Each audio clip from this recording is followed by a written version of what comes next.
Hello students, कैसे हैं आप लोग। तो आज बहुत दिनों बाद आप लोग से मिल रहे हैं क्योंकि कुछ प्रॉब्लम्स थी हमारे मतलब सिस्टम के अंदर, जिस कारण से वीडियो नहीं डल रहे थे। So sorry for that.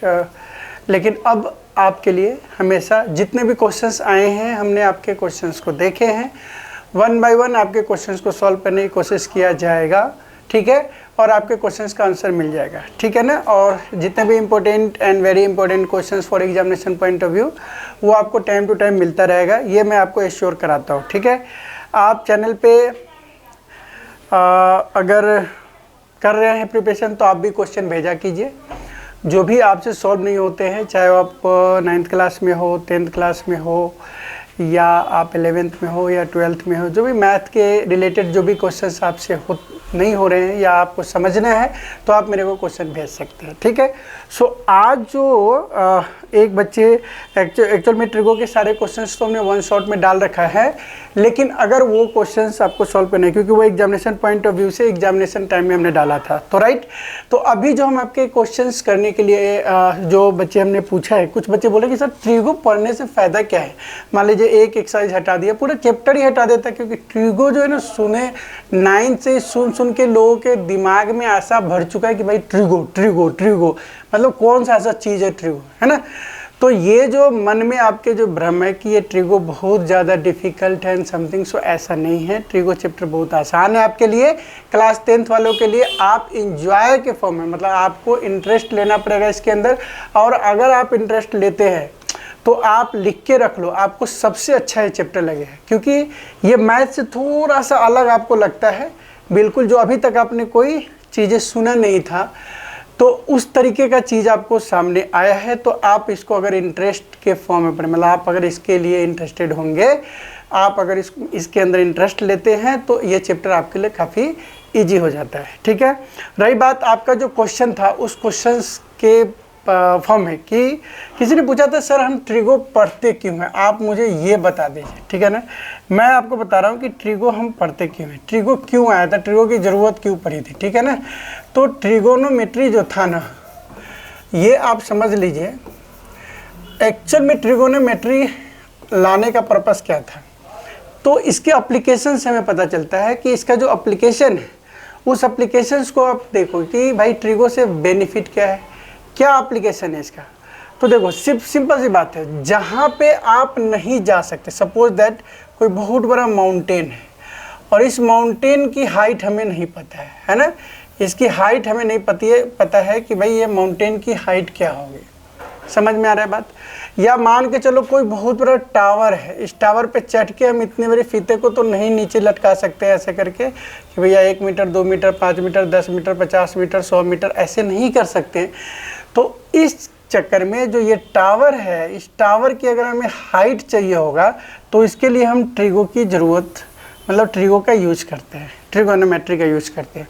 तो सर ऐसा कैसे हो सकता है कि मतलब कोई चीज़ हम देख रहे हैं और उसको उसकी हाइट हम ऐसे मेजर कर लेंगे, मतलब बिना, अभी तक हम पढ़े कि इसकी हाइट मेजर करनी है। सपोज दैट अगर हमें इस बोर्ड की हाइट मेजर करनी है, तो हमें एक टेप लेने हैं, टेप से ऐसे करके मेजर कर लेंगे, ठीक है। लेकिन अगर हमें जहाँ पे हम नहीं जा सकते, मतलब इस टावर पे नहीं चढ़ सकते, इस टावर की हमें हाइट चाहिए होगा, ठीक है ना, या इस माउंटेन की हमें हाइट चाहिए होगी, तो हम कैसे करेंगे, ठीक है।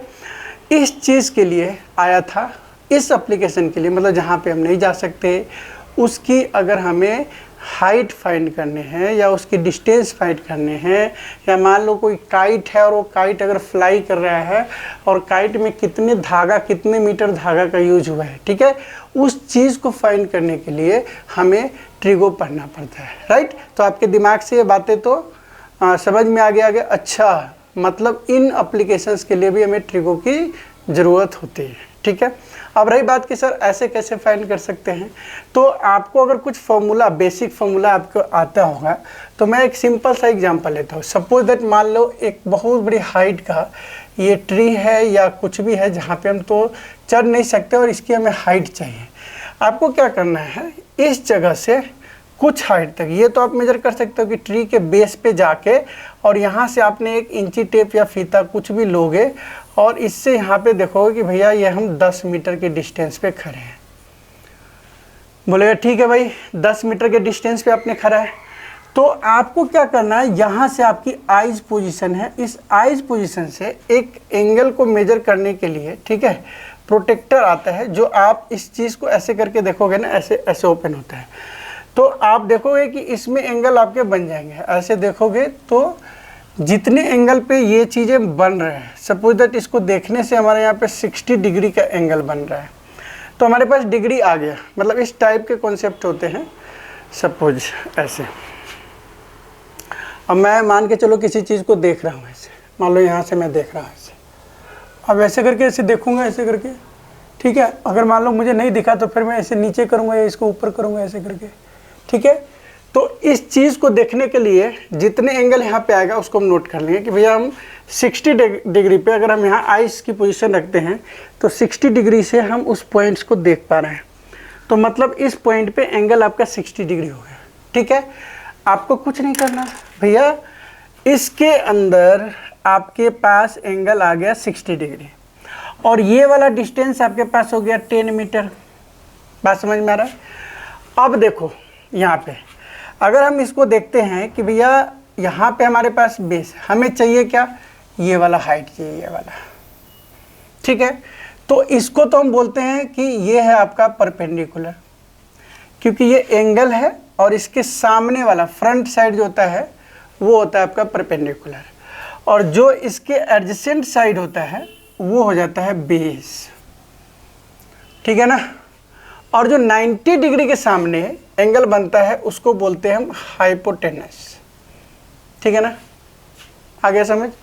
अब देखो आसानी से ये 10 मीटर की डिस्टेंस है, ये P और B है, और आपने अगर इस फॉर्मूला को नहीं पढ़ा तो इसको मैं फिर से बता दूंगा कि साइन थीटा की जो वैल्यू होती है वो P अपॉन में B होती है, कॉस थीटा की जो वैल्यू होती है, साइन थीटा की वैल्यू P/H होती है, कॉस थीटा की वैल्यू जो होती है वो B/H होती है, और टेन थीटा की जो वैल्यू होती है वो P/B होती है। अगर आपके पास ये तीन चीज़ें पता है ना, sine theta P/H, cos theta B/H, tan theta P/B, ये तीन तो सबको याद है। देखो भाई इतना तो याद कर लो। अब कुछ बच्चे इसमें ना क्या लगाते हैं, P/B और यहाँ लगाते हैं H/B। पंडित बद्री प्रसाद हर हर भोले। अरे भाई जब आप इस तीन फॉर्मूला को नहीं याद कर सकते तो आप ट्रिगो में क्या जाओगे।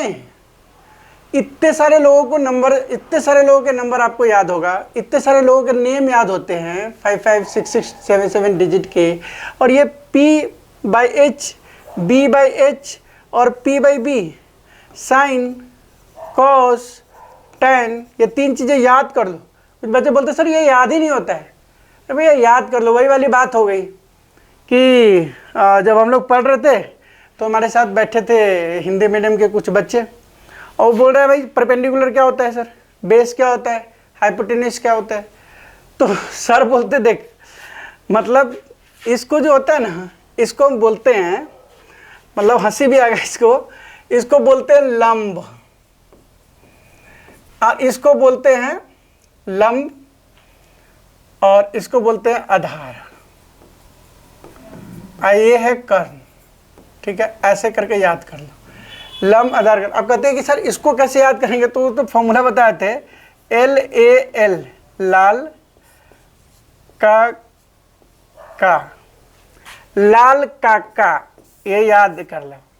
मतलब क्या हुआ है, मतलब साइन थीटा, देखो साइन का हिंदी नहीं, साइन को हिंदी में नहीं कुछ कहा, लेकिन इसके परपेंडिकुलर को मतलब लंब, और इसके आधार को बेस, कर्ण, कर्ण मतलब अभी देखो लाल काका का मतलब लंब बटा कर्ण, आधार बटा कर्ण, लंब बटा कर्ण।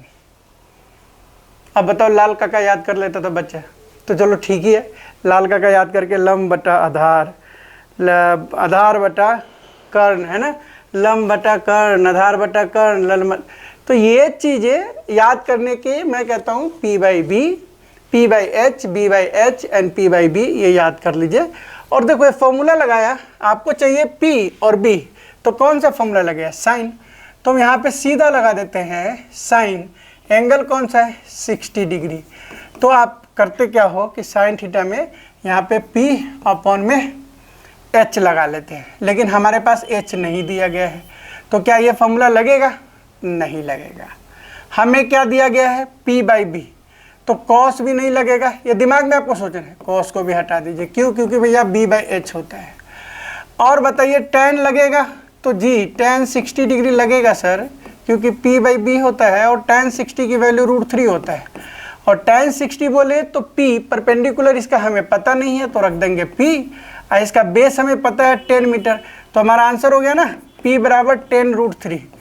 अब हम इस डिस्टेंस को फाइंड कर लिए कि 10 मीटर इंटू √3 की वैल्यू 1.73 होता है, इससे मल्टीप्लाई कर देंगे तो लगभग 17.3 मीटर का डिस्टेंस आ जाएगा इसकी हाइट। ठीक है ना। अब डिस्टेंस किलोमीटर में है तो किलोमीटर रख दीजिए, मीटर में है तो मीटर में रख दीजिए, तो आप इस तरीके से निकाल सकते हैं। समझ में आया?